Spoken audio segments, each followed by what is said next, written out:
Doctor గారు అలాగే treatment తీసుకున్నప్పుడు పథ్యం ఏమైనా చేయాలంటారా, లేకపోతే నార్మల్ డైట్ తీసుకుంటే సరిపోతుందా?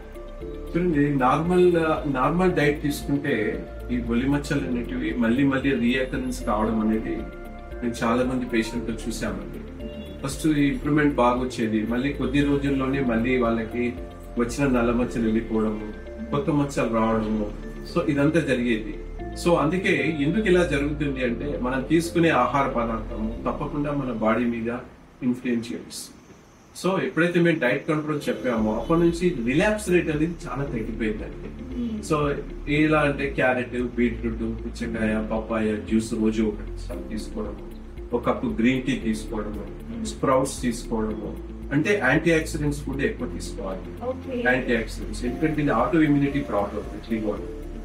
సో అలాగే ఈ సాధ్యమైనంత వరకు గ్లూటెన్ ఫ్రీ డైట్ తీసుకోవడము, డైలీ మార్నింగ్ ఎక్సర్సైజ్ చేయడము, యోగా చేయడము, సో సాధ్యమైనంత వరకు స్ట్రెస్ కి దూరంగా ఉండడము, మైండ్ ని బాడీని కూల్ గా పెట్టుకోవడం, ఇలా చేస్తే రిలాక్స్ రేట్ అనేది చాలా తగ్గిపోతుంది.